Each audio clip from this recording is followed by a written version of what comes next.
Good evening, everyone. You're in the spotlight with Brian Garner for this Tuesday, April the 2nd, 2019. Good to have you all here for our first of two shows this week, our first show of April. So, yes, back to some normalcy here after the month of March, which had us having about one show a week. I know about it was one show a week for most of March. We are now back on track with two shows a week. This will be the case through probably the last week of April, and then we'll have a little preemption, and then we'll be okay for May, and then we'll see what happens there. So, um, yeah, so we got two shows on tap this week, which means we can kind of divide things up, which makes things easier. So even though we are on the air late tonight, but we don't have as much to do, so it shouldn't go too long here tonight. So as always, when we start the show, we remind you all of the ways in which you can interact and contribute to the show. Have your voice heard by emailing us at itspotlight411@gmail.com. You can also follow us and tweet us at itspotlight411. Remember to use the hashtag itspotlight411 for anything you tweet regarding our show. And you can also find us on Facebook. To search in the Spotlight 411 on Facebook, and then make sure that you like our fan page so that you can interact with us and know what's going on with the show and all that important fun stuff. All right, so here we are again, our first of two shows this week. We do not have a lot tonight. On the entertainment side of things, we do the box office beat, which should not take very long, and then there's a couple other little things I'll touch on the entertainment side. Actually, I think only one other thing, but we'll see. And then on the sports side, we got the NCAA tournament. We'll talk about last weekend's Sweet 16 and Elite Eight. We'll look ahead to the Final Four. And then we'll do a little bit of baseball here, as baseball just had their first week. For people asking when the baseball preview is going to be, remember I said I'd wait a couple weeks to about a couple weeks in, like we've been doing with a lot of the other sports. So not yet, but we will do that. I haven't forgotten. It's just that's what we do every year now, is we do it this way. So just be aware of that. It will be coming, but tonight we will do a kind of like a little kind of like a little overview of the first week. And that's really all we have tonight, because we're not going to do any wrestling tonight, because wrestling's going to be on Thursday. And on that show, we're going to preview WrestleMania, which is coming up this weekend. We will obviously go over all the matches, and there's a lot of them. We'll go over all the matches and all that cool, fun stuff, make predictions. And then we'll also, of course, since we do have the time, address questions and comments from the fans. We haven't done that in a while. We will do that on Thursday's show. So that's what's coming up on Thursday. So that's why no wrestling tonight, because everything will be on Thursday of this week. And of course, me and my co-host, as I mentioned a couple weeks ago, will be at WrestleMania this weekend. Mike is in the spotlight. Mike, how you doing?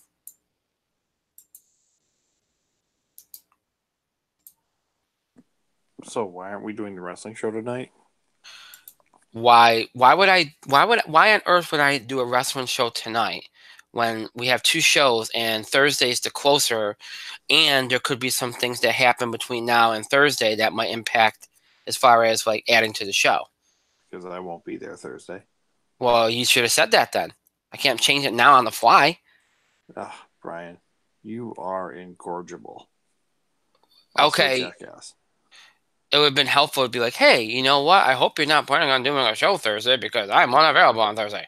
I'm I'm never available on a Thursday. Since when? Since always.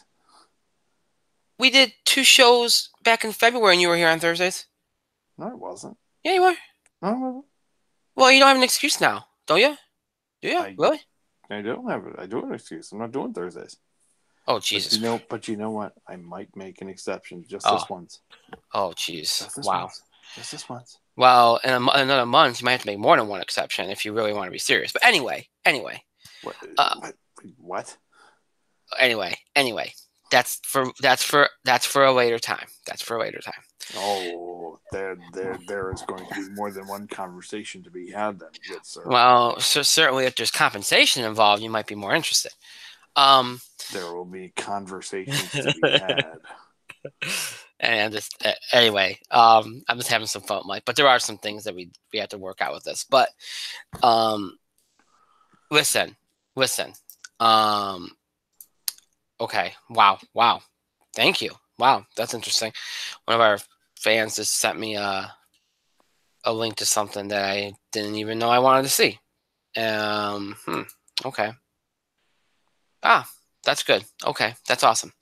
Um, it's funny when people send you a weird something weird, but like um you're thinking about something like before the show, like you're looking up something, and then all of a sudden somebody references something in a post that they send you, and you're like, "Whoa, how the hell do you know? That's interesting. Wow."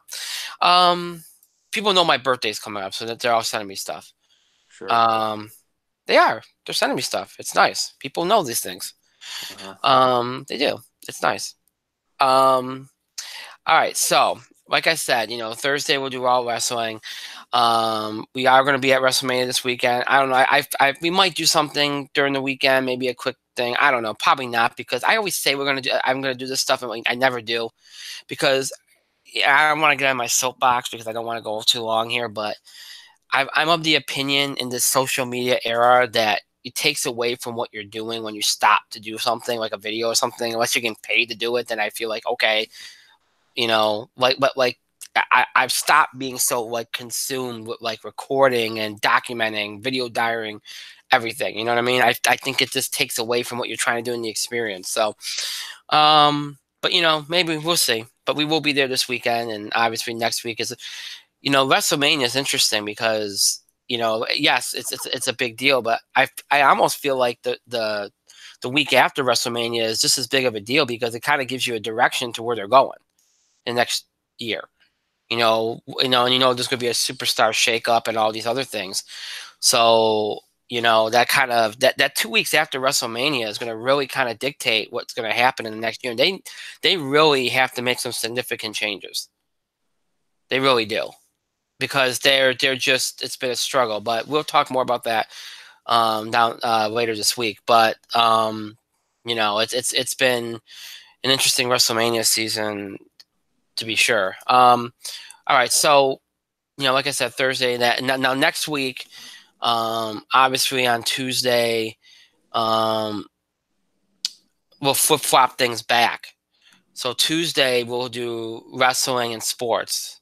We'll talk about the fallout from WrestleMania, Raw, SmackDown. We'll talk about the Final Four, where everything stands there, and any other sports stuff we have to cover next Thursday. We'll do our usual entertainment stuff, which means it'll be a pretty short show, but we'll do it next Thursday. And that'll be the way things go next week. And then the same the week after as well. Then after that, again, I think, in fact, I know we'll have a preemption the last week of April. So, yeah. And folks, you all know why. Don't even pretend like you don't know why. Don't even pretend. Yeah. All right. So that's what's coming up as far as scheduling goes. I said we'd start. I said we got sports stuff to get to. We'll do that first because the entertainment stuff will be very, very, very quick. The main headline for tonight that we have is the NCAA tournament. We're going to start with that right now because that is the big story. At least it was this weekend. You probably saw me tweeting about it. So we'll start with that. And let me be honest here. And Mike's gonna be a lot more harsh than probably I am. And look, he's not the only one. I've talked to a lot of different people that said, they just can't get into the tournament this year. In fact, there's some that have gone as far as to say they can't get into college basketball this year. And I have my theories as to why. And I think, we'll probably end up talking a lot about that in the next couple of weeks. Going forward here. But look, this tournament has not been the best. Okay, it has not been the worst. But I think it has been, though, it hasn't been compelling. There's very few storylines, and let's be honest here, the storylines are all about the good teams. Duke is the big storyline. Zion Williamson, R.J. Barrett, Trey Jones. We go on and on. Duke, Cam Reddish. Duke's the big storyline. And then you have some little storylines. You had the Murray State. I'm blanking on the guy's name, but that phenomenal player there is going to be a lottery pick. UCF kind of became a story with Taco Falls. You've had LSU coming in with the whole thing with Coach Wade, and Michigan State's been kind of a story. Gonzaga and proving the doubters wrong. Virginia and their redemption. Those have been the big stories. And at this point, you have very few of those stories left, and those stories were not going to be very outside of Duke. Okay, they're not compelling to a casual audience. They're compelling to a diehard college basketball fan, but they're not compelling to the casual fan that's just tuning into college basketball during the month of March. The casuals this year were all about Duke because of Zion Williamson, and now that Duke is gone, this tournament is lacking. And look, I'm of the opinion that this is a good Final Four. I like the 4 teams that are here. I think they're going to be good games. I think they're going to be compelling games. And look, this weekend, I thought the Sweet 16 games were okay. They weren't great. They were okay. The Elite 8 games were phenomenal. All 4 Elite 8 games were great. They were competitive. So we had a couple overtime games. They had big moments. You talk about the Virginia-Purdue game and that pass to Dikite, which Mike was with me when we were watching. We saw it in passing. Purdue, I mean, that's heartbreak to the max. They had that game won. And how often does a tip out go like that, where they make an incredible pass and the last guy on the floor that you thought could make a jumper like that, bank jumper off the glass, makes it. Just an incredible. And once Virginia made that shot, I figured they were going to win, because that breaks the team. I don't care. That breaks the team. And I'm going to say this. I said this on Twitter. I thought going into the Elite Eight, I thought that Purdue and Texas Tech were playing at another, in terms of on both sides of the basketball, defense and offense, the best basketball of anybody. And I felt like those 2 teams almost felt like they had something going on where you could see them getting to the national championship game. And Duke, I thought, had some luck, but Duke also had some disturbing signs too. We'll talk about that in a second. But generally, I thought Purdue and Texas Tech. And look, Texas Tech makes it. They beat Gonzaga. And how did they beat Gonzaga? They beat them with defense. St. Mary's, we joke about like, oh, they don't belong in that. St. Mary's gave you the blueprint to beating Gonzaga. The kind of defense that you have to play, preventing them from spreading the floor, making sure that the paint, they did what they needed to do. They played it very stringent. They played it tough. They played it physical, and it worked. And Texas Tech has been underrated all year. I probably haven't given them enough credit. They've been underrated all year. I don't know how they didn't win the Big 12 outright. I really don't. They're the best team in the Big 12. They have athleticism. They have great defense. They can score the ball. They remind me a lot of Louisville, with Rick Pitino's Louisville teams. They can adapt to whatever you're playing. The same thing goes for Purdue. We probably didn't give Purdue enough credit because they were in the Big 10. Quite honestly, I felt like Purdue was better than Michigan State. And Carson was great in that game. One of the all-time great tournament performances against Virginia. If anybody else showed up to play, they probably would have beaten Virginia outright. And that was a great college basketball game. And I thought Auburn-Kentucky was a great college basketball game. I thought Duke-Michigan State lived up to the bill. And that should have been a national semifinal. We talked about Michigan State early in the tournament, how they shouldn't have been in the spot that they were. But boy, maybe it was a good thing. They were familiar with Duke, and that helped. All these games great. The Sweet 16 games, again, you had Auburn beat. Probably that was the big shock of the tournament. It was not necessarily that Auburn beat North Carolina, but that they beat them the way they did. And of course, they lose Akide. I'm blanking on his name. I apologize. For the rest of the season, so that's a big loss for them. But they come back and they beat Kentucky. Now, again, familiarity can help, and I think their familiarity with Kentucky did help. Kentucky probably would have lost to Houston if PJ Washington didn't play. And it was a tight game there, and they managed to get that win. But Kentucky, you had to be impressed with Auburn. Auburn just played better in that game. They made the plays late, and that was the difference. Purdue, Tennessee in the Sweet 16 was also a great game. Virginia, Oregon wasn't so much a great game. Duke, Virginia Tech was a good game. I thought Virginia Tech had it won late. LSU, Michigan State wasn't too bad, but it wasn't great either. Gonzaga Florida State actually was pretty interesting. I thought Florida State could do it. It's Gonzaga just honestly, I think Gonzaga just beat them at their own game. I think Gonzaga just found ways to really balance out the offense, which is what Florida State does. Yeah, they shoot the ball, and that's something you don't see too often in college basketball this year. But they found a way to balance out the offense, and I think that's what ultimately did Florida State in, because Florida State was, obviously they've been playing teams that either one way or the other, and they can kind of double down on covering whatever it is, if it's in the paint or it's perimeter. Gonzaga did both, and I think that was critical there. Texas Tech and Michigan, I thought wasn't a great game either. I thought it was a terrible game.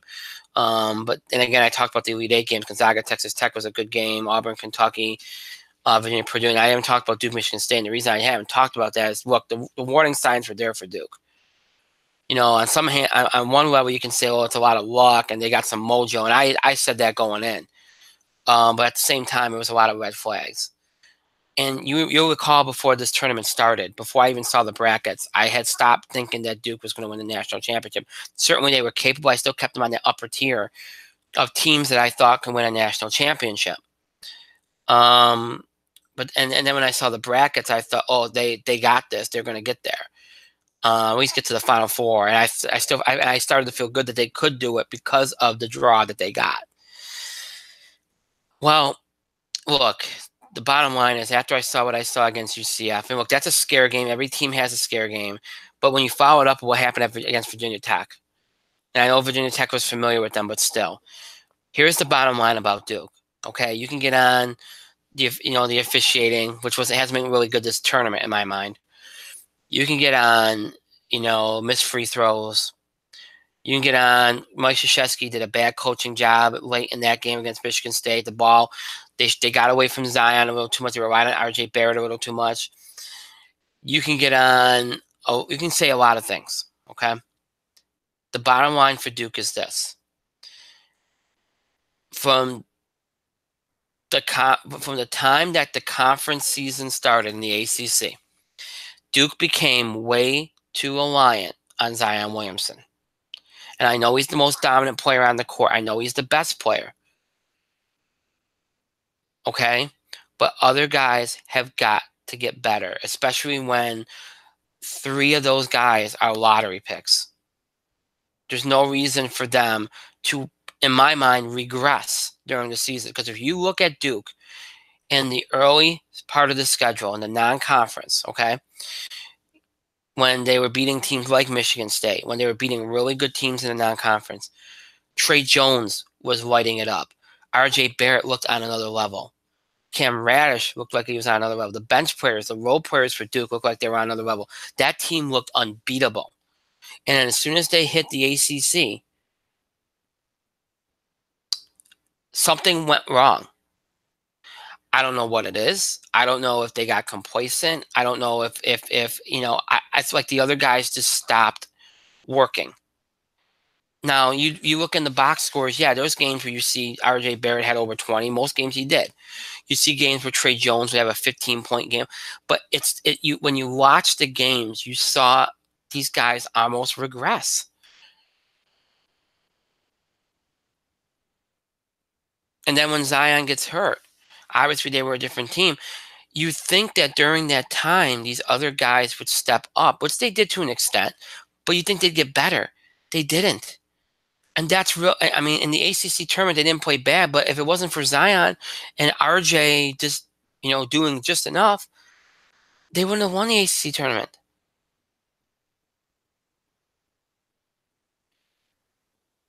They wouldn't have.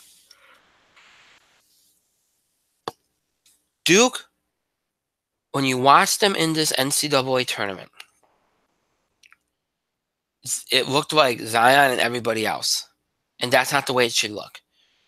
They got 3 other lottery picks on that team. And they all regressed. R.J. Barrett, I'm sorry, R.J. Barrett looks like nothing now to me. He looks like a traditional college basketball player. There's nothing special about R.J. Barrett. He's going to be a lottery pick because of his potential. But you look at R.J. Barrett in the first part of the season and look at R.J. Barrett in March, it's a huge difference. Trey Jones might be a great on-the-ball defender, probably the best in the country. But he regressed on offense. Cam Reddish, I don't know what happened to him. I know he's had injuries, but come on. And all the other role players and other players on the team, except for Delorier, what the hell happened to them? That's why Duke lost. That's why they almost lost to UCF. That's why they almost lost to Virginia Tech. And that's why they lost to Michigan State. When you play a full season, whether it's in college sports or professional sports, you get better as the season goes on. Your team gels. You come together. You get better as a team. If you don't, then you lose. Duke didn't get better. They got worse. They regressed. Zion stayed up here, and everybody else that was right like here went down here, while other teams in college basketball got better, including Michigan State. And that was the difference. You saw it late in that game when Zion was being triple teamed and they had to rely on others and nobody could do it. They could do it when it was easy. They could not do it when the chips were down. That's why Duke lost. And that's why this Duke team is look, it's a disappointment. And I said this off the air. Look, Zion Williamson, I feel bad for the kid. He's going to have a great legacy, but it's going to be all hype until he does something of note in the NBA. If he goes to the NBA, and for local reasons, I hate to say this, but if he has a Carmelo-like career where he doesn't even get to an NBA Finals, is anybody going to care? He didn't win a championship in college. Carmelo won a championship in college. Nobody's going to care. I'm sorry. He could be, he could be a Hall of Famer. I mean, people will care, like, oh, it's Zion. I like Zion. But his legacy is going to be so unmemorable. So unmemorable. It's a big loss for the tournament because you know that they wanted Duke in there. They needed the star power, but they don't get it. So your Final Four is Michigan State, Texas Tech, Virginia, and Auburn. Auburn without one of their best players. Obviously, they're kind of like the Cinderella. They're the 5. Been underrated all year. They got off to a great start. Kind of went through a rough middle part of the season and then came into their own late. Obviously, they beat Kentucky and like a de facto SEC final type game, and now they're here. They've beaten some good teams to get here. Kentucky, North Carolina. They blew out North Carolina. Virginia's on a redemption tour ever since they were down to Gardner Webb. They've come together and they've been great. They got a little bit of luck and some mojo on their side against Purdue. I've been hard on Virginia, and I'm going to continue to be hard on Virginia. I think they've gotten very lucky. But they're here, and I think they're going to be in the national championship game. I really do. I think they're going to beat Auburn. I think Auburn without Akide, well, I keep saying Akide, but I might be wrong about that. That's going to be a problem for them. I don't think they're deep enough to sustain. I think they got lucky getting past Kentucky. I think there's familiarity there. I think Virginia's the better team. They got better shooters. They got better defense. I think they're going to shut down Auburn. I think that game's going to probably be the worst game of this Final Four. I think Virginia's probably going to win by like 10 or 15. I think it's going to be a substantial victory for Virginia. On the other side, I think it's going to be a great game. I think Michigan State, Texas Tech, they match each other in athleticism. I think the key is the defense of Texas Tech. Can Michigan State find ways to score on that kind of defense? With Cassius Winston, you like to think they can. But Texas Tech can stay with that. I think that's going to be a very, very close game. I think it's going to be a fun game. I actually like Texas Tech to beat Michigan State. I think it'll be a close one, but I like them to beat Michigan State. I think that'll be a good game, and I think our championship is going to be two teams with defense first, which I never thought we'd get in this day and age with 3-point shooting and offense and all in college, especially now. In both college and pros, I should say, because it's not just college now, but it's infiltrated the college game. I think Texas Tech, Virginia is your national championship game, and honestly. And I never thought I'd say this, but I think Virginia's got the better players. I'd probably like Virginia in that game, and it'll probably be a low-scoring game because defense will come first, and I think they match up very well. I think it'll be a low-scoring, close game. I'd say Virginia 61-58. That would be my guess if that's the championship game. So that would be a nice redemption. That would be look. That's a great tournament story to go from losing to a 16 to winning the national championship, and it would be good for Tony Bennett in Virginia, and it'd be a nice story for that program. So it's a nice story for Texas Tech too. That's the thing. People don't realize there are storylines here to be had. Texas Tech in the Final Four for the first time. Auburn Final Four for the first time. Michigan State returning it since first time since 2015. Obviously, they got their own redemption going on. Virginia looking for redemption, having lost their 16 last year, and almost losing to one again this year. So there's storylines here, and you got a Big Ten team, a Big 12 team, an ACC team, and an SEC team. So a lot of power conference in this tournament late and in this Final Four. I think it's a good Final Four. I think one of these semifinal games on Saturday are going to be bad, probably Virginia Auburn, but I think you'll get a good other semifinal. I think you'll get a good national championship. I mean, I know it's not the best, and I know people are down on it. And again, I think a lot of it's the lack of really compelling storylines outside of a few, especially Duke. And I know, like I said earlier, I think people have had a hard time not only getting into this tournament, but getting into college basketball this year, based on what I've heard from people. And I think the big reason why is because this season has been so focused really on one team. Think about that. Usually there's other teams that have top tier players that are lottery picks that you want to talk about. And outside of Duke, who else is there? Kansas had a couple, but they got hurt or they got suspended. Who else had them? Kentucky didn't have anybody really huge. That they might have a couple of lottery picks, but they're not like earth shattering, like to the point you want to watch them. Gonzaga probably the only other team, and they're out west, and you don't get to see their games that often. So realistically speaking, outside of Duke, there wasn't anything that drove people to college basketball this year in terms of wanting to see some of these big stars play. And I think that was the reason why.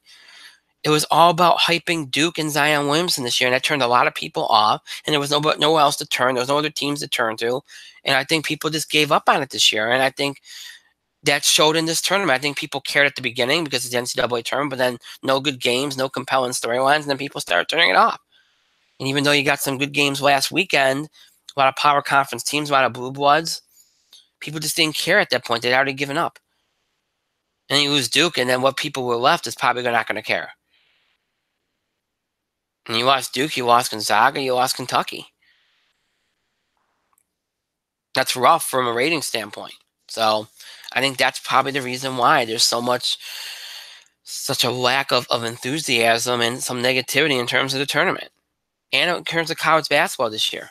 I said this on Twitter. I'm kind of glad that it's the 4 teams that we have, because at least the focus will be on those teams, on the sport of college basketball in and of itself, and not just on one team or one player. And I hope that, and I think that next year you'll see a return to that kind of feeling too. And I think that's better for the game than focusing on one team and one player. Because I think that doesn't bode well for your season when that happens, and you saw that this year. So anyway, it should be a good Final Four. It was a good Elite Eight. It was a decent Sweet 16. So it's gotten better, the tournament, as it's gone on. Hopefully the Final Four goes like I think it will, at least. If it does, I think it'll be fairly decent. So, Mike, because I know I've been rambling on. You're going to tell me I've been rambling on. What's your thoughts on where we stand? I know you don't have a lot of them because you're down on the tournament, but.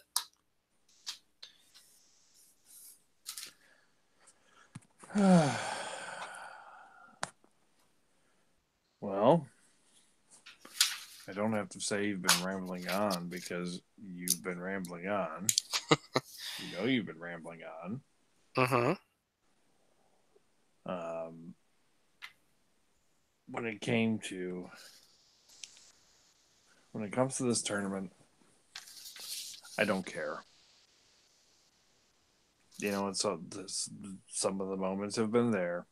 I don't care. I get the feeling that a lot of the analysts have not been invested. I get the feeling that a lot of the advertisers have been invested. And look, yes, it's all been about Zion. But then again, Zion's been the biggest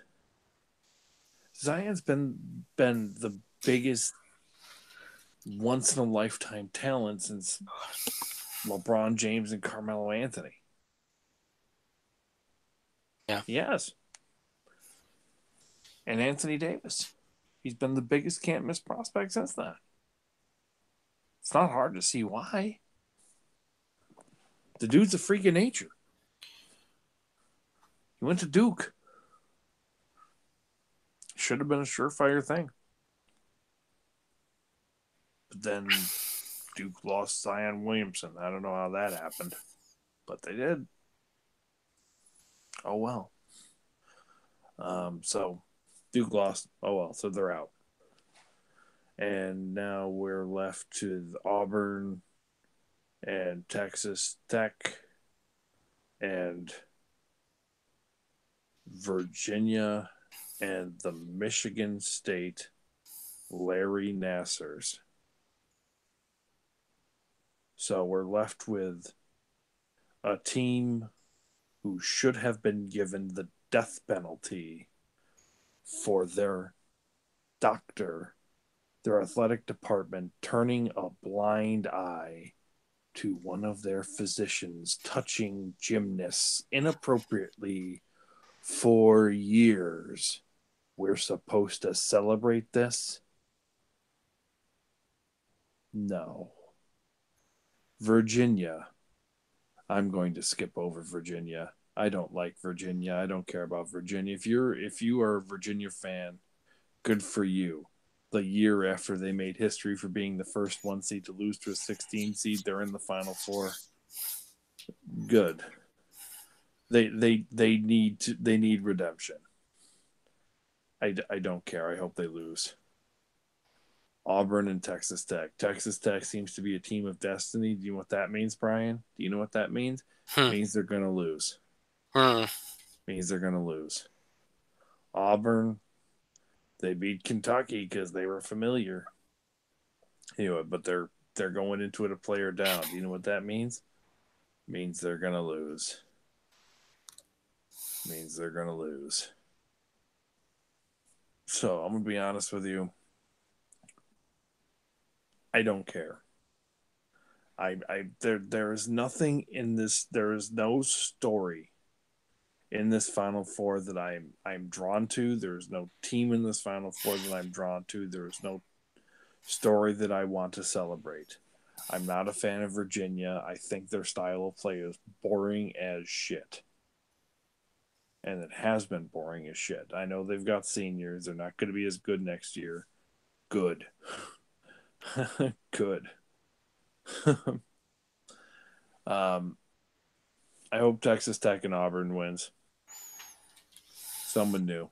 I don't want to celebrate Michigan State. I don't.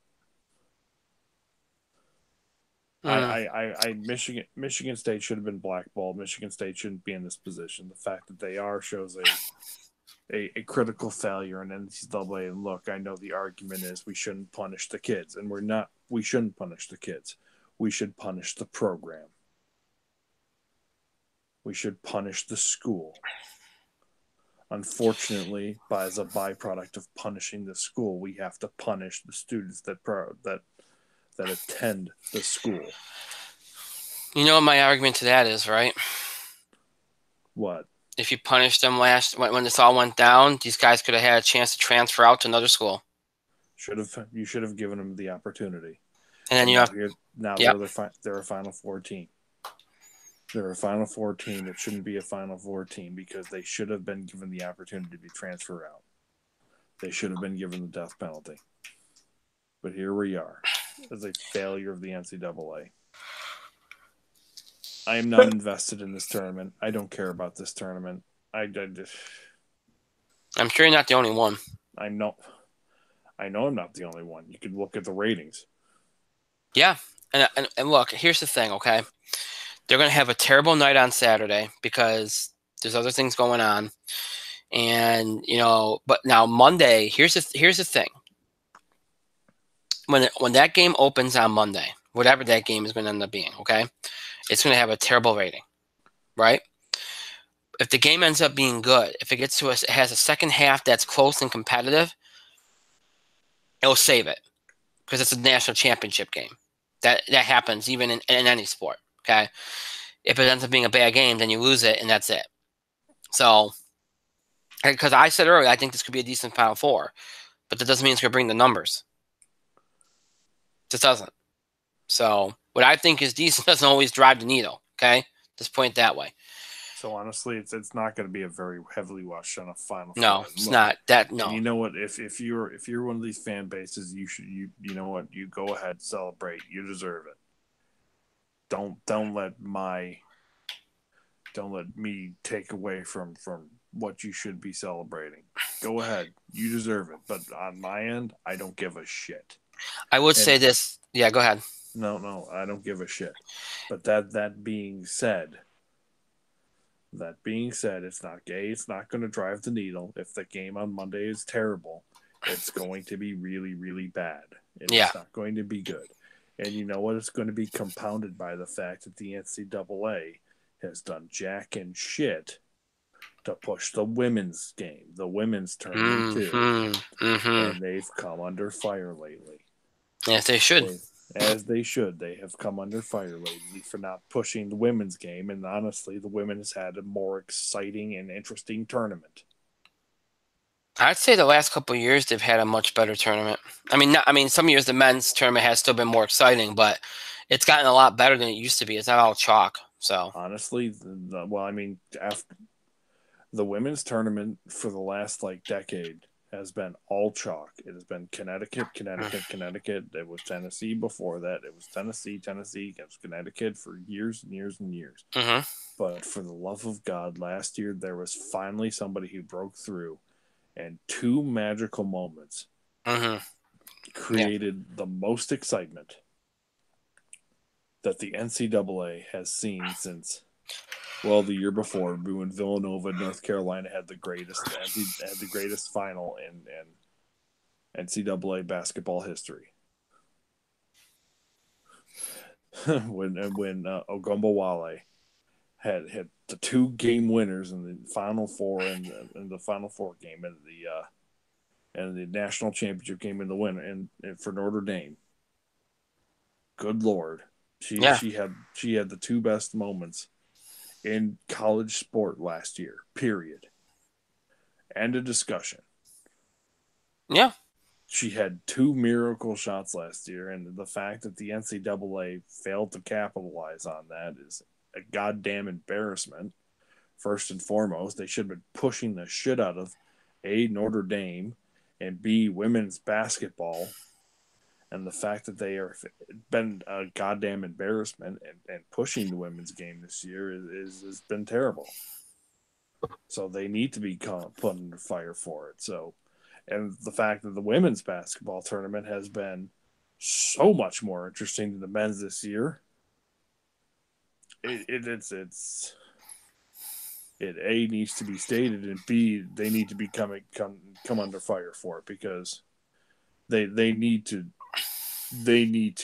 improve themselves and push the women Yeah. as much as the men.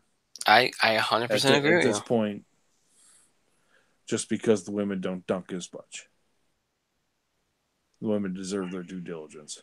I'm Hmm. sorry. No, you're It right. needs to be stated at this point in time. No, you're 100% right. And we've been saying this even when it was all chalk. Look, here's the thing, okay? I don't care if it's all chalk. I don't care whatever. The game should have been pushed a long time ago. It's been an embarrassment that it's taken this long. But it stands out even more so now because of how women in sports are making such big strides. And they're making inroads all over the place. But in the NCAA's eyes, we can't push the women's game. That's just again it's just, it stands out even worse than it did before. So, and look, I caught some of the women's tournament this weekend. I mean, UConn is there again, but this is not the best UConn team. It's a very vulnerable UConn team. Um, and Notre Dame's there, and Notre Dame is Notre Dame, but I mean, I still think it's going to be a good Final Four for them. Look, the women, whatever the women are going to put forth, is going to be much more interesting than the men. And honestly, the men's tournament has been shit. It has not been interesting. And I think the most interesting part of the men's tournament is now done. I think here's the thing, okay? because I saw a lot of people say this over the weekend. Well, if Duke beats Michigan State and Kentucky beats Auburn, well, it would be better. Maybe it would be, and you get the blue bloods, you get the ratings. Okay, and you know, he's sucked for Auburn because they're kind of like a Cinderella, so it's interesting. I don't know if it would have helped that much. I mean, it would have helped the ratings, and having Duke there gives you something. I think this year, and I said this, and I think it's true. You know this too. The game is better when the wealth is spread, when you have multiple teams with top players. While it is absolutely true. If Mm-hmm. you have multiple teams and top players in there, it's much more interesting. But honestly, in terms of rating and business, if Duke and Kentucky made the Final Four, it would have Oh no, done the Final Four so much more of a service. But that's not how it happened. That's why you play the games. no, this tournament going into this weekend was almost set up for Duke and Carolina. It was, and then Duke and Carolina couldn't hold up their end of the bargain. Carolina shit the bed first, and then Duke shit the bed next. Yeah. That's how it happened. Now, look, we'll Final Four this weekend, and we'll obviously talk about next weekend and wrap up the college basketball season. Then we'll look ahead to the draft and everything else. And look, there's all this kind of scuttlebutt about Zion and whether he'll actually go or not. Look, he's going. He's gone. He's gone. Okay. Spoiler. What? There's your scuttlebutt. He's gone. I don't understand. Look, I know that there's this, oh, he loves school, everything. He's gone. There's no reason for him to come back. He already had an injury scare. He's gone. They're all gone. All of them are gone. And I think Trey Jones is gone. I think they're all gone. Okay? There's just no way that these guys are going to come back. They're just not. You know, and I think, look, next year will be a new year, and I think, you know, you'll see a lot more teams with more talent. And I think it'll be a kind of like a return to form for college basketball, which I think is what they need. The Zion thing was cool, but you know, I think that's better for the game. So, but yeah, they're all gone. Don't believe all this talk. They're gone. There's no reason for him, because what happens if he goes out the next year and he gets hurt? He's a number one pick. He didn't have to show up at the combine. He's the number one pick. He has nothing to prove. We've seen it. He comes back. He leads Duke to the ACC championship. He was a dominant force in this entire NCAA tournament. He has nothing to prove. He will be the number one pick. Then that is where, once he gets into the NBA, when he has to prove himself. That will be the test. If he wants to have a legacy, that's going to be it. So we'll see where that ends up. But yeah, he's going to go. He's definitely going to go. Really quickly, because somebody just asked me, what's your thoughts on LeBron James not playing the rest of the season? I know that's an NBA story, but why is that even a topic? Like, the Lakers have been out of it for what, 3 weeks? A lot of people thought they should have sat him then. He can't play. He's banged up. He's hurt. They're shutting him down. He didn't want to be shut down. He has to be shut down. It got to the point where he actually can't even argue anymore. He has to be shut down. It's the bottom line. He tried playing the rest of the way. He couldn't do it anymore. You're not going to risk his long-term health. And boy, that's a mess. And look, if you believe the things that you hear, and I've always believed where there's smoke, there's fire, right? When it comes to rumors and stuff, especially in the NBA, you know, the Lakers aren't going to get anybody. They can't get anybody to bite. Nobody's even showing interest. I don't even know if they're going to get a meeting with any of these top guys that are going to come out this summer. If that's the case, I mean, the Lakers and the Knicks are that's their whole future. If they can't get any of these max guys to come, then they're done for at least the better part of a decade. If you think about it, it's gonna be fascinating for me to see what happens if the Lakers don't get anybody to play with LeBron, because you already saw what this team at one point right before Christmas, when it was firing on all cylinders, they were approaching the 3 seed. Could they get to that point again? Yeah, but could they sustain that? Are these young guys, other than Kuzma, I think Kuzma's for real. Are these young guys with LeBron enough to get you close to a championship? I don't think so. I think we've seen enough to think that. So, what do the Lakers do if they don't get any of these max guys? Knicks can't really do much anything, but what do the Lakers do? Do they? I mean, what and will LeBron say? I know he went out there for different reasons. His kid and business and everything. But do you think that this is how LeBron wants to finish his career? He was content to give away this year if he had to. He ain't gonna give away the next 3. I don't see it. I think even though this is where he wanted to be, and he was content to like whatever. I think he'd probably want to get out of there. I think he'd try to force a trade. I really do. I don't think he'd want to finish that way. In obscurity, on a losing team that has no chance. No, that's not the way That's not the way he's going to finish his career. There's no way. So it'd be fascinating to see what happens this summer if all that kind of falls apart. But look, there's nothing you can say about it. They have to shut him down. You can't risk his long-term health. He's older now. He can't do it. So, not much else to say about that than that. Let's jump to our sports story. Let's jump into baseball. I'm going to be very brief about this because it hasn't even been a full week. Okay, I mean, not counting the Japan games from a couple weeks ago, which was the way that the MLB handled that was a mess. Nobody even knew that those games were being played were actually real MLB games. I even struggled with it. I couldn't remember that they had done that. And they've done Japan games before. Yankees did it years ago with Tampa. And I don't mind those games, but we used to do a better job promoting it, especially when you're going to retire one of your legends in those games. Make sure that they're on at a decent time and make sure that they're well promoted. Terrible job by Major League Baseball there. Terrible job. But anyway, for every other team, opening day was Thursday.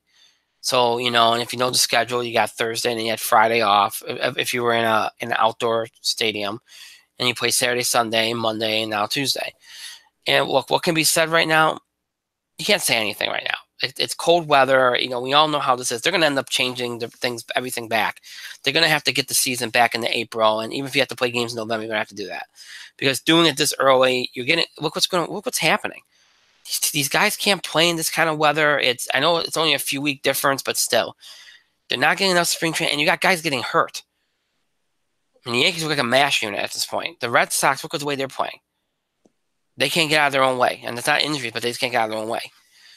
You got injuries everywhere. It's just, if there's one thing to take away from this first week of the season, is that they need to change this because this is it's just not good for the game. It's not good for player health. It's not good for the fans. It's not good for the players and their performance. It's just not good. It's just not good. So it's been another kind of rough start. Again, it's just too early to tell where anything is. That's why we're not doing the preview show yet. And you've seen some extensions in terms of contract. Xander Bogaerts got his yesterday. Okuna from the Braves got his. Again, you're going to see more of this. At least into the new CBA. These guys, they're not going to let these guys hit free agents. They're getting better bargains doing it, these teams. So the players want the security. So I think you're going to continue to see this happening, especially with young players. So it's smart for the team, and it's smart really for the player. Probably more smart for the teams. So yeah, I think you're going to see more of that. And like I said, we'll do a baseball preview. I just wanted to briefly touch on it. I know I made it sound like it was going to be more of a segment, but people have been asking me, "Oh, what do you think? There's injuries and all this other stuff." That's what I think. I think they gotta get the hell out of playing games in March. Start the season April 5th or 6th, like you always did, and go from there. That's just the way I think they should do it. I know it's only like a week difference, but I think it makes a difference. So the last couple of years, you started early. You've seen, the weather's been terrible. There's been injuries. It doesn't help the game. It hurts it. So, yeah, not a good start. Not a good start. We'll see where we're at in a few weeks, and then we'll do a full preview, and kind of go over everything. But I just want to just kind of do like a general quick overview of some of the themes that have happened early on in the season here, continued themes from the preseason and all that kind of stuff. There's not much specific you can get into because it's again, opening day for most teams was Thursday. You're only about 4 or 5 days in. Way too early. Way too early. So, but I wanted to throw another sports story out there, even if it was just like a few minute type thing, just to kind of throw a bone at you all. All right, so it was a quick little blur, but that's all I got in sports. That's all to really talk about. As far as that goes, the only other thing we got left on the board is entertainment. We're going to jump to the box office here and go quickly through that. I didn't want to be on the air right anyway, so we'll try to move through this quick because there's not much to say as far as the box office goes.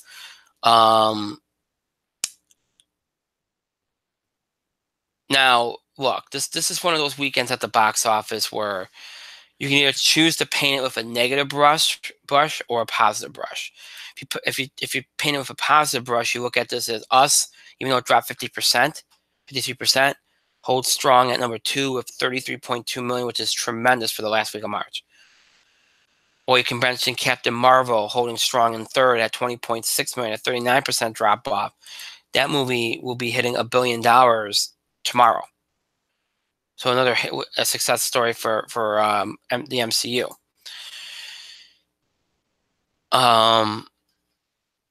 Other than that, you have a movie in Unplanned, which is a movie that has gotten a lot of attention. Not a lot of known people in it, but it made $6 million last weekend, R-rated. And that movie, again, a $6 million budget, pretty much made its budget back, and that is a little bit of a small success story. And yeah, a couple of small, another smaller vehicle, Beach Bum, Matthew McConaughey only made 1.7 million, which is right about on par with what I thought. But that was, for some people, that even was a miracle that it made that much, even because of its R rating. So you could paint, if you're going to paint with a positive brush, you do that. If you're going to paint with a negative brush, you say that one of the big movies of this month was supposed to be the latest in Disney's live action reimaginings, Dumbo. That was supposed to be a big hit. Well, it doesn't do terrible, but it doesn't do great. 45.9 million in its opening weekend. That's not terrible. In fact, for late March, you take that, especially when you got Us and Captain Marvel doing what they're doing. But when you look at the worldwide total, 122.3 million, only made 73 million overseas. It's not great. And again, it's just because Disney has raised the bar so high for itself, but that's not a great total for both domestic and for overseas. So what happened here? Is it simply because this month has featured movies like Captain Marvel and Us doing some good things? Well, Us doesn't really compete with Dumbo. Maybe Captain Marvel. Is Dumbo just not enough of a big name as far as Disney movies go to draw enough attention? Is this movie just going to make up its difference in terms of legs over the next few weeks? Do people forget it was coming out? Do people just not interested at all in it? I mean, what's the reasoning here? I tend to think there wasn't enough interest in it. I tend to think it's not one of those Disney movies that drives a lot of people. I think those are the big parts of it. And I think the other big parts of it is that, I think the competition. I think what's come out before and what's going to be coming out over these next few weeks with Shazam and Endgame. And I think it's kind of, and this is where Disney gets into trouble. I think they cannibalize each other. Dumbo was only a few weeks after Captain Marvel, a few weeks before Avengers. It's one of those things where people are going to pick and choose what they see. They're going to choose either save their money, or if they've already spent their money, they're going to be like, you know what? I'm not going to see a movie. I'll wait till it comes out on DVD or Blu-ray. I think that's key. I really do. So I think that's what I think. Combination of those things, what happened with Dumbo. So again, Dumbo 45.9 million first. Us dropping from first to second, 33.2 million. Captain Marvel dropping from second to third, 20.6. Unplanned debuting in fourth with 6.3 million. 5 Feet Apart dropping from fourth to fifth with 6.1 million. And Wonder Park dropping from third to sixth with a little over $5 million. So you had 6 movies over 5 million, and all in all, it's not bad. It's a fairly decent last week of March. Just if you look at it from a negative standpoint, Dumbo did not perform as well as hoped, especially worldwide. But there's far more positive than negative.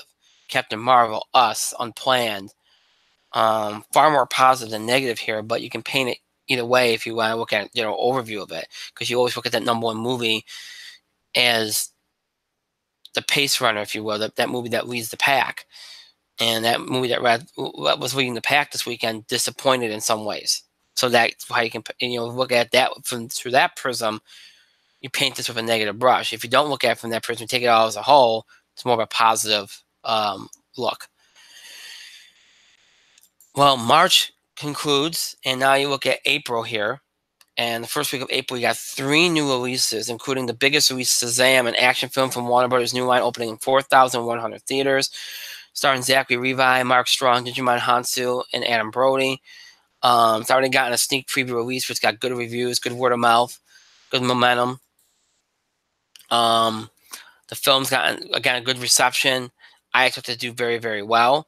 I think you're looking at probably around what Dumbo got last week, maybe 45, 50 million, maybe a little above that if DC or Warner Brothers gets lucky, which if they do, then they'd be really, because I think they feel really confident in this movie. And I think the success of Aquaman in December probably will help this movie too. And I think that they've been very wise to use these sneak previews a couple weeks before these movies were released to kind of help build their momentum. They did with Aquaman, now they're here doing this.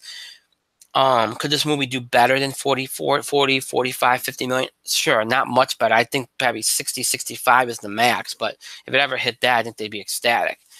But it's definitely going to take number one. The second biggest release is Pet Sematary.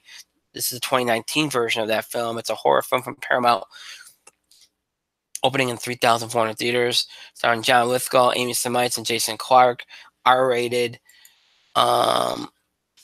I could see it pulling it anywhere from 10 to 15. I don't think it's going to do much more than that. I don't know. This is a movie that's got name value to it, but it's been so long. I don't know if this is not enough interest. I think there's been a lot of horror type movies this year that have done decent enough, including Us a couple weeks ago. That obviously did more and better than decent. I just don't think it's going to do very well. Oh, excuse me. Even though it's in 3,400 theaters, I don't see it. It's R-rated. I just don't see it. I think it'll probably pull in about 10, 15, and that's not horrible, but it's just not great either, really, if you think about it. Then you have the drama, The Best of Enemies from STX Entertainment, opening over 1,600 theaters, starring Taraji P. Henson, Sam Rockwell, Anne Heche, and Bruce McGill. Again, fairly low theater count, not expecting a lot, maybe anywhere between 1 million and like 3 million. I wouldn't expect any more than that. So I do think Shazam will be number one. Again, I'm going anywhere from 40 to 50 million. Could get a little bit above that. I think that'll be number one. I think number two will be Dumbo. I'll go for around 20. We'll go about 20, 21 million. Could be a little under that, maybe a little above. I'm going to go Us. Right around 14, 15 million. I think Captain Marvel and Pet Sematary are probably close. I'll go Captain Marvel around like 12, 13. Pet Sematary around 10. And I think everything else will be under $5 million based on where they were last week and where I think they'll drop this week. So that's how I see this week's box office going. So all in all, for the first week of April, should be pretty good between Shazam and some of the holdovers. And then, of course, we'll continue to build through April as we approach the end of the month, where the summer movie season kicks off, again, now earlier because of what Avengers did last year, kind of following what Fast and Furious used to do by moving everything a week early into the last week of April. Summer box office season starts the last week of April with Avengers Endgame, so a couple weeks there, a couple weeks to go before we get to that point, and then the box office takes off a little bit. So things will continue to build as the month goes. So it should be a decent weekend here, and then next weekend you have two, three, four more new releases. So lots of films coming out. It seems like everything that should have been out early in the year is coming out now. So some big stuff coming up there, and then you have a kind of a quiet week before you get to the big one at the end of the month. So that's where everything stands in this week's box office beat report. Mike, do you have any thoughts you want to contribute as far as the box office goes? No. Okay. Um, a lot of you asked me about this since it falls in line with the box office. This is the other entertainment story I was going to touch on because it does fall into box office numbers. Um, Obviously, the Endgame tickets went on sale today, and the big headline um, was that it broke the Star Wars Force Awakens record for pre-sales. I think it's what, in a day. Um, and obviously there was tons of problems. It was crashing ticket sites everywhere. Um, it's just, again, this is not shocking. Okay, this is not shocking. Oh, it topped Fandango's existing record for first day ticket sales in a matter of 6 hours, breaking the record set by Star Wars: The Force Awakens. There are some reports that the movie will soar past $800 million worldwide in its first weekend. I'm going to tell you all right now, if it does that, it's going to take out Avatar, because there's going to be repeated viewings. I don't care if it's got a 3 hour runtime. It will soar past that. And when you see the kind of reactions that this is getting in terms of like all these various different websites, whether it's the movie theaters themselves websites or Fandango, other apps, struggling to stay up and service customers. One's the way I don't think I've ever seen that. I mean, I was around when Force Awakens came out. I was around when Avatar came out. You didn't see pre-sales like this. You just didn't. And here's the thing you gotta recognize: if it beat Force Awakens as pre-sales, and Force Awakens before Infinity War broke the record last year, broke that weekend record. It got like, well, I think 220, 230, and then Infinity War broke it with like 250 or something like that, or 240. If it already broke the Force Awakens pre-sale today, okay, and you got about 3 weeks to go before the movie's released, it's going to get $300 million opening weekend. That's crazy. That's crazy. So this is something historic that's going to be happening at the end of the month.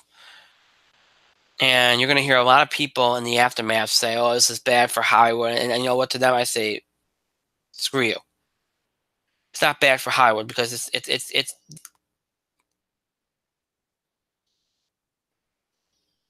these comic book movies are keeping Hollywood afloat.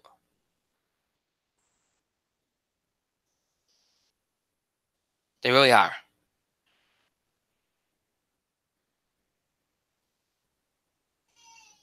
So, um,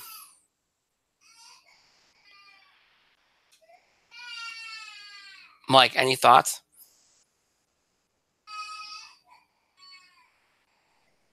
The fact that it's doing so well is not surprising. The fact that it may beat Avatar is a very good thing. The fact that what that it um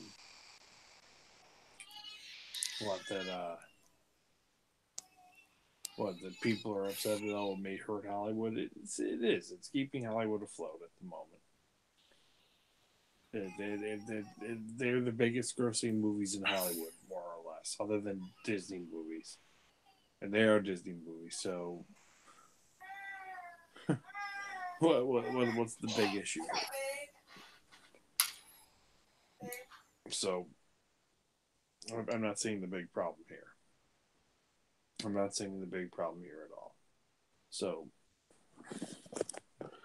Disney is going. So this has been a big win for Disney. This is the conclusion of their biggest movie franchise.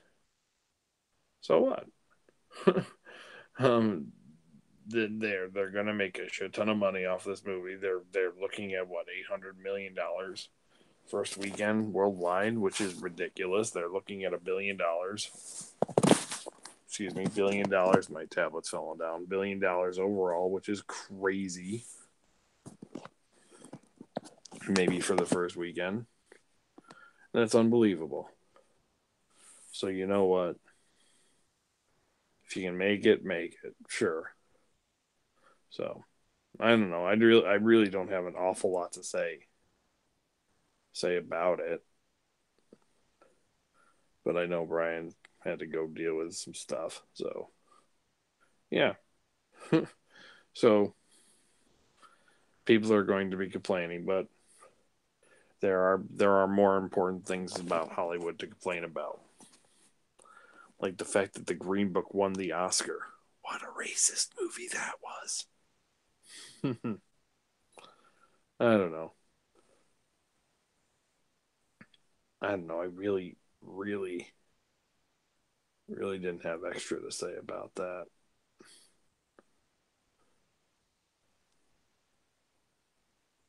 Really didn't have extra to say about that. Huh. So yeah, so we're going to see Avengers.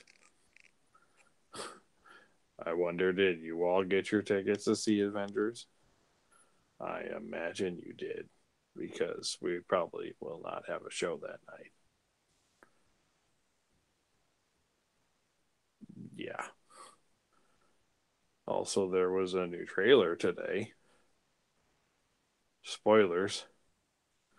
Tony Stark was in it, and he and Captain America hugged. Man, Thor was there too. And so was Thanos. Thanos was there.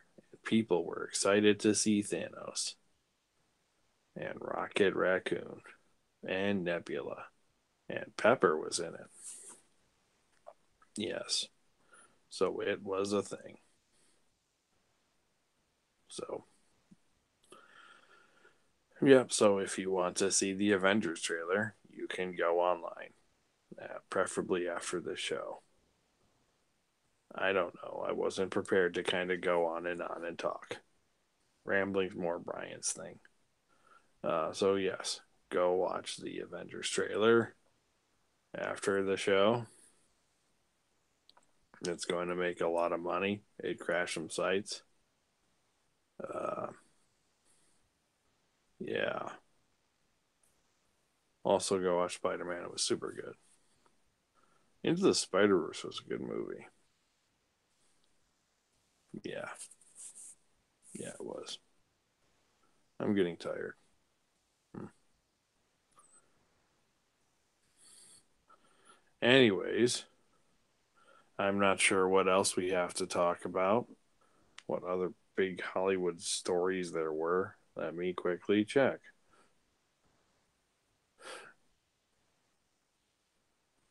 Considering we're talking about the wrestling stuff on Thursday now. Not that there's anything exciting going on. It's only WrestleMania season.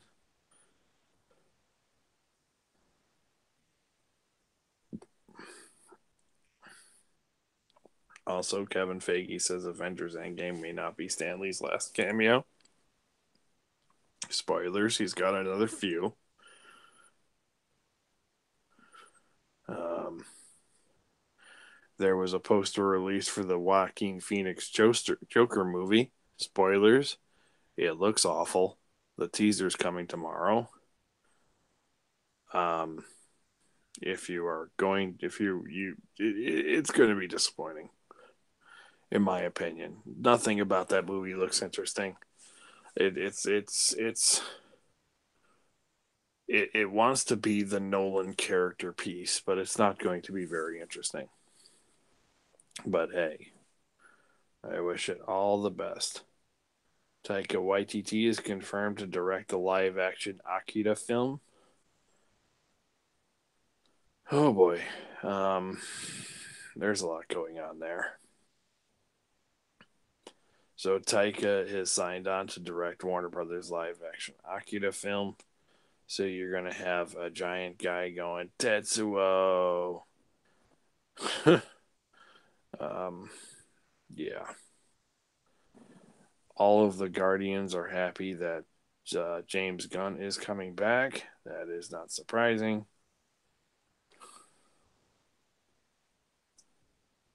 So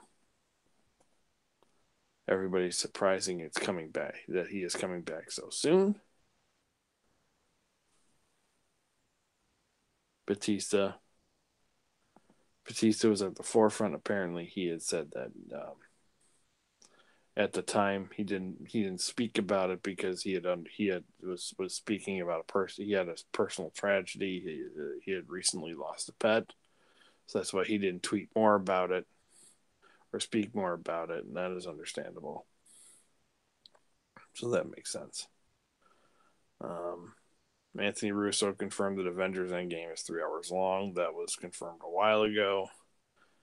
It's like 3 hours and like 2 minutes. I don't know what else to say. I'm looking at news, entertainment news.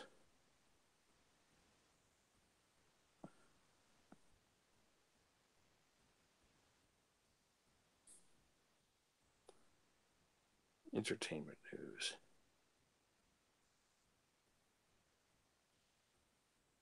Bodies pile up in Game of Thrones Season 8 poster.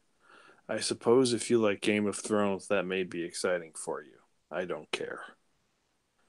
I'm not a Game of Thrones fan. It's like Lord of the Rings with more penis in it and less excitement.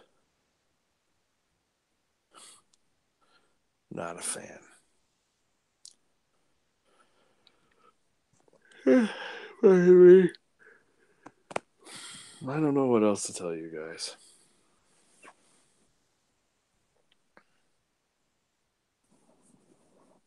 I don't know what else to say. Kanye West is going to perform an Easter Sunday service at Coachella because that's the thing. There's I I actually have no idea. I just read that headline. I thought that might be fun to share. So there you go. So there's additional entertainment news. Um,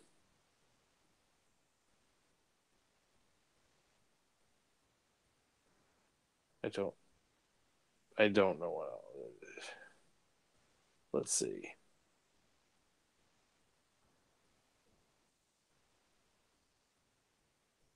Other entertainment news includes,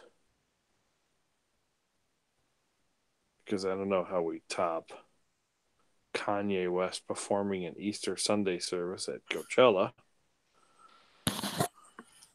Oh, look, Brian's back. Sorry, I had a baby emergency. Yes, well, speaking of baby emergencies, while you were gone, I covered several pieces of entertainment news, including Kanye West performing an Easter Sunday service at Coachella. Wow. No, Brian. Kanye West is performing the Easter Sunday service I just said, wow. at Coachella. I said, wow. He I heard you. he isn't even performing at the place. He isn't even performing at the concert. Okay. He is going to be on the grounds doing the service, but he is going to be, he's not performing. And he announced this on a flight as he was boarding it. I Okay. think there's no way to proceed for any further. This is how we go. Yeah. Well, I was pretty much done anyway. I just had to really, usually I tell you all when I'm about to run off like that, but it was something I had to do very quickly. So, I think we were done. We did the Avengers stuff. We all know how that's going to end up. Um, we did the box office. Yeah, we did everything we had to do. I mean, there's no need. All right, so I know that kind of derailed the entire end of the show. I apologize, but duty calls sometimes. With that being said, let's wind down. As always, the show might be over. It's not mean you have to stop interacting and contributing to the show. Continue to have your voice heard by emailing us your reactions, emailing, Facebook, and retweeting us your reactions, comments, opinions. If we talk on the show, things we said, topic ideas related to sports, entertainment, and wrestling that you want us to cover. Um, let's see here. Questions about the show and the scheduling of the show. Any suggestions you have, any thoughts, reactions, any of these things you can do by email, Facebook, and Twitter. You can email us at itspotlight411@gmail.com. You can also follow us and tweet us at itspotlight411. Remember to use the hashtag itspotlight411 for anything you tweet regarding our show. And as always, you can find us on Facebook. To search In the Spotlight 411 on Facebook, and then make sure that you like our fan page so you can interact with us and all that cool, fun, nifty stuff. Know what's going on with the show, the scheduling of the show, all that stuff. So make sure you follow us on social media so you can stay up to date on the show and be able to interact with us and more. So follow us on Facebook and follow us on Twitter. Two ways to keep up with the show or look back at classic episodes. You can either do that anytime by streaming us on YouTube. Just search In the Spotlight 411 on YouTube, and when you do, you'll be taken to our show page on YouTube, where you'll find every episode we ever produced for YouTube. That's every episode from October 2015, all up to tonight's current episode. Those episodes are available for you to stream anytime you want. So check us out on YouTube. Just search In the Spotlight 411, and you can stream our shows. If YouTube's not your thing, maybe streaming's not your thing, maybe prefer to listen to us or listen to us on the go. If any of that applies to you, check us out on our main host sites, Podbean and iTunes. Just search In the Spotlight 411 on those sites, and when you do, be taken to our show pages on both sites. You'll have access to every episode we've ever produced in the over 8 years been doing the show. So all of our original Blog Talk Radio episodes, Talk Shoe episodes, all of our current YouTube episodes, all those YouTube episodes obviously transferred into audio format for your convenience. Every episode is available for you in audio format for you to listen to anytime you want, whether it's on the go or at home or wherever you want to listen to it. And again, whether you're interested in older episodes of the show or current episodes of the show, you missed an episode, look back at an episode for whatever reason, or missed a part of an episode, whatever the case may be, you can do all that and more on our main host sites, Podbean and iTunes. Again, all episodes listed in order from the most recent, that being tonight's, way back to the oldest, way back in October 2010. So just search for us on our main host sites, Podbean and iTunes, to have access to all of those episodes. So Google Plus YouTube, Podbean, iTunes, Google Plus YouTube, Podbean, iTunes, are ways to keep with the show. And look back at classic episodes to search In the Spotlight 411. Again, to search In the Spotlight 411. I want to thank Mike for being here tonight. Thank you, Mike.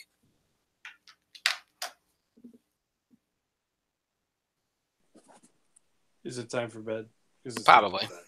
I want to thank myself for another great show. Pat myself on the back, and thank all of you for your continued support and contributions to the show. Thank you so much for watching. To those that will be watching or listening to this later, thank you to you as well. We really do appreciate that. Again, sorry for the way that things ended. It's been kind of awkward since I came back, because I feel like I lost all the momentum. I do think there was something else I wanted to say, but I don't know what the hell it was, and I didn't put it in my notes because I kind of was adding things as I went along today. But whatever. If I think of it, we'll say it another time. But yeah, it kind of derailed everything. But it's nobody's fault. Things happen.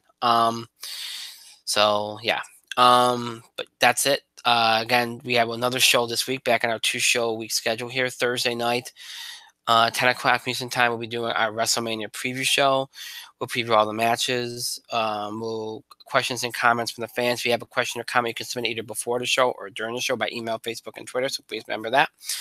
We'll do all that and more on Thursday's show as we preview WrestleMania 35. So that's what's coming up on Thursday. So until then, I hope you all have a great rest of your night, a great weekend, and a great start. A great Thursday. I almost said a great start to week. We haven't been doing 2 shows, so I almost jumped ahead here. But in a great Thursday, I should say. We'll see you back here Thursday night at 10 o'clock from Eastern time. Until then, good night, everybody.